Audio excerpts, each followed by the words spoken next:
The motion is adopted.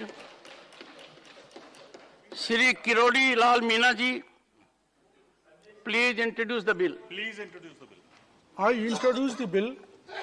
हर देश के अपने कुछ इंटरनल इश्यूज होते हैं जो इलेक्शन फ्रेंडली तो होते ही हैं, साथ ही साथ उस कंट्री में पॉलिटिकल और सोशल टेम्परेचर को भी बढ़ा कर रखते हैं। इंडिया में भी ऐसा ही एक मैटर है जो न जाने कितने सालों से टॉपिक ऑफ डिस्कशन बना हुआ है। मैं बात कर रही हूँ इंडिया के pertinent yet contentious issue uniform civil code की। गुजरात और हिमाचल प्रदेश की स्टेट इलेक्शन में ये काफी पॉपुलर मुद्दा रहा था, लेकिन इस पर चर्चा और भी तेज तब हो गई जब राज्यसभा में the uniform civil code of India bill 2020 को इंट्रोड्यूस किया गया। राजस्थान से बीजेपी के member of parliament Kirodi Lal Meena ने इसे प्राइवेट मेंबर बिल के तौर पर इंट्रोड्यूस किया। इस बिल का ऑब्जेक्टिव है यूनिफॉर्म सिविल कोड के लिए एक नेशनल कमीशन का गठन करना, साथ ही साथ ये बताना कि यूनिफॉर्म सिविल कोड का ड्राफ्ट क्या होगा और ये देश में कैसे इम्प्लीमेंट किया जाएगा। तो आज के इस पर्सपेक्टिव सीरीज में हम बात करेंगे यूनिफॉर्म सिविल कोड के कुछ इंपॉर्टेंट पॉइंट्स के बारे में, जैसे कि यूनिफॉर्म सिविल कोड क्या है, इसका हिस्टोरिकल बैकग्राउंड क्या है, कॉन्स्टिट्यूशन और कॉन्स्टिट्यूट असेंबली का क्या मानना था, और साथ ही साथ ये भी देखेंगे कि सुप्रीम कोर्ट ऑफ इंडिया और लॉ कमीशन ऑफ इंडिया का क्या ओपिनियन है। तो चलिए शुरू करते हैं आज का ये वीडियो।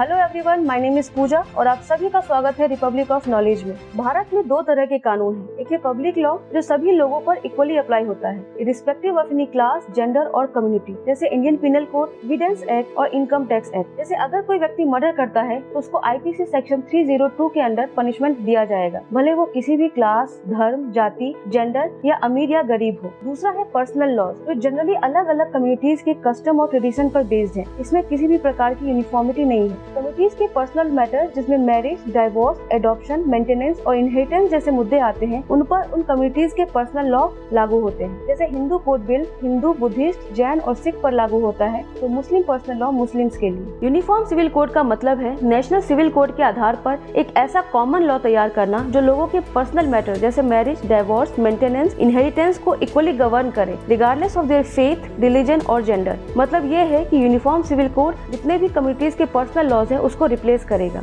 तो चलिए अब बात करते हैं यूनिफॉर्म सिविल कोड के हिस्टोरिकल बैकग्राउंड के बारे में और जानने की कोशिश करते हैं कि कैसे शुरू हुई थी यूनिफॉर्म सिविल कोड की कहानी। यूसीसी का कनेक्शन 1833 के चार्टर एक्ट से है, जब ब्रिटिशर्स को पहली बार ये लगा कि इंडिया में लॉज का कोडिफिकेशन होना चाहिए, मतलब एक यूनिफॉर्म कोड बनाने की जरूरत है। कोडिफिकेशन का मतलब होता है एक सेट ऑफ लॉ को सिस्टमैटिक ढंग से अरेंज करना, और इसके लिए 1834 में पहला लॉ कमीशन बनाया गया था जिसके अध्यक्ष थे लॉर्ड मेकाले, और इस कमीशन ने 2 रिकमेंडेशन दिए थे जिसके बेसिस पे आईपीसी का एक रफ ड्राफ्ट तैयार किया गया। और साथ ही साथ दूसरा रिकमेंडेशन ये था कि अब इंडिया को लेक्स लोसाई के बारे में सोचना चाहिए। लेक्स लोसाई का मतलब होता है one law for the one land, या कहे कि अब लॉ को यूनिफॉर्म करने की जरूरत है। और जिसके बाद कई सारे लॉज को कोडिफाई किया गया, लेकिन तब भी हिंदू और मुस्लिम के पर्सनल लॉ को इससे अलग रखा गया था। 1856 में पहली बार ईश्वर चंद्र विद्यासागर के रिक्वेस्ट पे ब्रिटिश गवर्नमेंट ने हिंदू पर्सनल लॉ से रिलेटेड किसी मामले में इंटरवेन किया और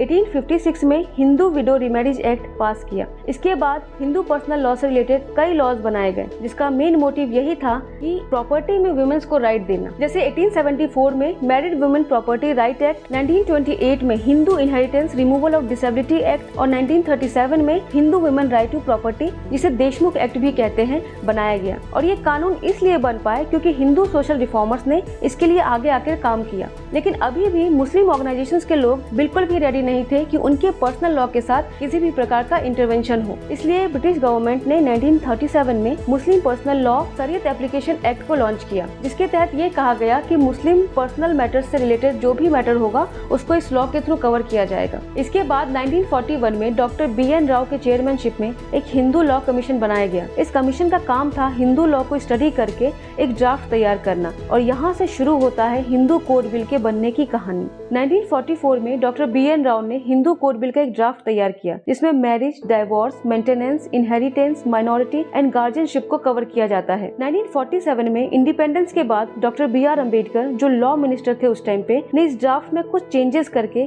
इसे असेंबली के सामने इंट्रोड्यूस किया। हिंदू कोड बिल के कुछ ऐसे पॉइंट्स थे जिस पर काफी विवाद और प्रोटेस्ट हुआ, लेकिन डॉक्टर अम्बेडकर इस बिल को एज इट इज पास करवाना चाहते थे। लेकिन इतने विरोध और विवादों के बाद उन्होंने अपने पद से इस्तीफा दे दिया। 1951-52 में देश का पहला जनरल इलेक्शन हुआ, जिसके बाद हिंदू कोड बिल को कुछ चेंजेस के साथ 4 हिस्सों में में पास किया गया, जिसमें पहला था Hindu marriage act 1955, Hindu succession act 1956, Hindu minority and guardianship act 1956 और Hindu adoption and maintenance act 1956। इस एक्ट के थ्रू ये भी बताया गया कि हिंदू का मतलब हिंदू, बौद्ध, जैन और सिख है और ये एक्ट इन चारों कम्युनिटीज पे लागू होंगे। तो चलिए अब बात करते हैं कि यूनिफॉर्म सिविल कोड पे कॉन्स्टिट्यूशन ऑफ इंडिया की क्या राय है। आर्टिकल 44 स्टेट को ये डायरेक्शन देती है कि सरकार अपने सिटीजन के लिए टेरिटरी ऑफ इंडिया में एक यूनिफॉर्म सिविल कोड देने का प्रयास करेगी। And as we all know कि article 44 directive principle of state policy का पार्ट है और ये नॉन जस्टिसिएबल है, मतलब कोर्ट के थ्रू इस पर कानून नहीं बन सकता। इस पे कानून बनाने का हक पार्लियामेंट को है। और यूनिफॉर्म सिविल कोड को फंडामेंटल राइट्स में रखना है या नहीं रखना है, इस बात पर कॉन्स्टिट्यूएंट असेंबली में काफी डिबेट हुआ था और सरदार वल्लभ भाई पटेल की अध्यक्षता में बनी फंडामेंटल राइट्स सब कमेटी, जिसमें 9 मेंबर्स थे, ने 5:4 में वोट देके इसे directive principle of state policy में रखा। यहाँ तक कि सरदार वल्लभ भाई पटेल जी का भी यही मानना था कि यूसीसी को फंडामेंटल राइट से अलग रखना चाहिए। कॉन्स्टिट्यूएंट असेंबली के कुछ सदस्यों का मानना था इंडिया की डाइवर्सिटी यूसीसी के लिए अनुकूल नहीं है। सुप्रीम कोर्ट ने भी टाइम टाइम पर अपने जजमेंट्स के थ्रू यूनिफॉर्म सिविल कोड के फेवर में कई बार अपने ओपिनियंस दिए हैं। सबसे पहले 1985 के शाह बानो बेगम केस पर वर्डिक्ट देते समय पहली बार सुप्रीम कोर्ट ने यूनिफॉर्म सिविल कोड को फेवर किया था। इस केस पर वर्डिक्ट देते समय उस वक्त के सीजीआई वाईवी चंद्रचूड़ ने एक स्टेटमेंट दिया था कि सीआरपीसी का सेक्शन 125 कुछ लोगों के लिए रेमेडी के तौर पर है जो खुद को मेंटेन नहीं कर सकते। इस सेक्शन की एप्लीकेबिलिटी के ऑब्जेक्टिव क्राइटेरिया उन लोगों के लिए हैं जो किसी इंसान के द्वारा मेंटेनेंस और मीन्स के आधार पर नेग्लेक्ट किए गए हैं। तो इससे क्या फर्क पड़ता है कि वाइफ, चाइल्ड या पेरेंट्स किसी कम्युनिटी या रिलीजन को प्रोफेस करते हैं। सेक्शन 125 क्लोज कोरिलेटिव को मेंटेन करने के लायबिलिटी को इम्पोज करती है, जो इस लॉ का मॉरल एडिक्ट है और मॉरलिटी को किसी रिलीजन से क्लब नहीं किया जाना चाहिए। अप्रैल 1978 में 62 इयर्स ओल्ड शाह बानो बेगम ने अपने हस्बैंड मोहम्मद अहमद खान के द्वारा ट्रिपल तलाक दिए जाने पर सीआरपीसी के सेक्शन 125 के तहत मेंटेनेंस की डिमांड करते हुए लोअर कोर्ट ने एक पिटीशन फाइल किया। सीआरपीसी का सेक्शन 125 ये इंश्योर करता है कि एक व्यक्ति की ये रिस्पॉन्सिबिलिटी होगी कि अगर एक वाइफ, चाइल्ड या पेरेंट्स अगर खुद को मेंटेन करने के लिए कैपेबल नहीं है तो उनको मेंटेनेंस देना होगा। उस वक्त ये सेक्शन सभी धर्मों और कम्युनिटी पर एक समान लागू होते थे, लेकिन मुस्लिम कम्युनिटी के दबाव में आकर 1986 में गवर्नमेंट ऑफ इंडिया एक एक्ट पास करती है, Muslim women protection of rights of divorce act 1986, और इस एक्ट के तहत इस सेक्शन का इफेक्ट जो है वो मुस्लिम वुमेन से हटा लिया जाता है।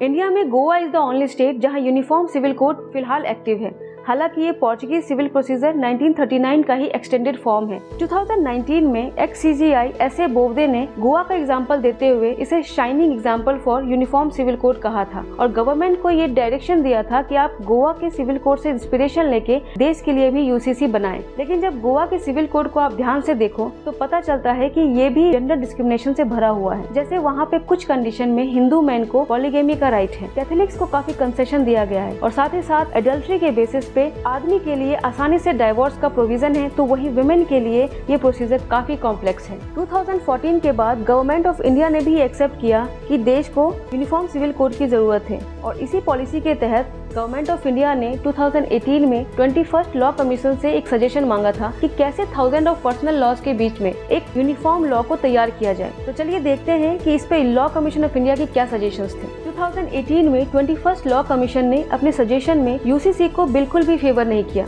लॉ कमीशन ने क्लियरली ये कहा कि it is not the right time to implement uniform civil code in the country. ना तो ये लॉ डिजायरेबल है और ना ही नेसेसरी है, लेकिन ये जरूर कहा कि पर्सनल लॉज के डिस्क्रिमिनेटरी प्रैक्टिसेस, रिग्रेसिव लॉज और स्टीरियोटाइप प्रैक्टिस को स्टडी करके अमेंड करना चाहिए। साथ ही साथ मैरिज और डाइवोर्स को लेकर एक सर्टेन प्रोविजन होना चाहिए जो यूनिफॉर्मली एक्सेप्टेड हो सारे पर्सनल लॉज में। मैरिजेबल एज को फिक्स करके बॉयज और गर्ल्स दोनों के लिए 18 इयर्स का कर देना चाहिए। साथ ही साथ एडल्ट्री को मैन और वुमेन दोनों के लिए डाइवोर्स का आधार बना देना चाहिए और डाइवोर्स के प्रोसीजर को सिंप्लीफाई करना चाहिए। जब कभी भी यूनिफॉर्म सिविल कोड की बात हुई है तो आम लोगों में इसके ओपिनियंस काफी क्लियर देखने को मिले हैं। तो चलिए डिस्कस करते हैं लोगों के कुछ ओपिनियंस और कुछ आर्ग्यूमेंट्स को। सबसे पहले हम यूसीसी के अगेंस्ट में आर्ग्यूमेंट्स को डिस्कस करेंगे, जिसमें पहला ये कहा गया है कि अगर यूनिफॉर्म सिविल कोड आता है या इम्प्लीमेंट होता है तो ये आर्टिकल 25 और आर्टिकल 29 का वायलेशन होगा। दूसरा ये कि यूनिफॉर्म सिविल कोड को वन नेशन वन लॉ के आधार पर इम्प्लीमेंट करने की बात हो रही है, लेकिन पहले से कोडिफाइड सिविल लॉ और क्रिमिनल लॉ लाइक सीआरपीसी और आईपीसी खुद पूरी तरह से यूनिफॉर्म नहीं है। एग्जाम्पल के लिए एविडेंस एक्ट 1872 जो कि एक फेडरल एक्ट है, लेकिन बंगाल और तमिलनाडु ने कई बार इस एक्ट को अमेंड किया है और इन दोनों स्टेट्स में इसके प्रोविजंस अलग अलग हैं। वहीं क्रिमिनल लॉ की बात करें तो अलग अलग स्टेट्स में अल्कोहल कंजप्शन के लिए डिफरेंट लीगल एजेस हैं। तो चलिए बात करते हैं यूनिफॉर्म सिविल कोड के सपोर्ट में दिए जा रहे आर्गुमेंट्स के बारे में। देखिए, इस बात को एक्सेप्ट करने में हमें बिल्कुल भी हेजिटेशन नहीं होना चाहिए कि हमारे देश के पर्सनल लॉज काफी पेट्रियार्कल हैं, जो एक खास सेक्शन ऑफ सोसाइटी के लिए, खासकर महिलाओं के लिए रेग्रेसिव और डिस्क्रिमिनेटरी प्रैक्टिसेस से भरा हुआ है, जिसमें रिफॉर्म का एक सॉल्यूशन यूनिफॉर्म सिविल कोड भी है। यूनिफॉर्म सिविल कोड के थ्रू जेंडर जस्टिस और इक्वलिटी को लाया जा सकता है। खैर, ये आर्ग्यूमेंट्स कितने सही हैं और कितने गलत, इसका पता तो तभी चल पाएगा जब government of India uniform civil code से रिलेटेड कोई ड्राफ्ट या ब्लूप्रिंट देश के सामने पेश करे। यूनिफॉर्म सिविल कोड के हकीकत बनने की कहानी, लॉ बनने की कहानी अभी भी बाकी है और तब तक ऐसे ही ये देश में लोगों के बीच सोशल टेम्परेचर को बढ़ाता रहेगा। आज की वीडियो में बस इतना ही। अगर आपको ये वीडियो पसंद आया तो प्लीज इसे लाइक कीजिए, शेयर कीजिए और इस चैनल को सब्सक्राइब कीजिए। और तब तक के लिए happy learning and keep learning.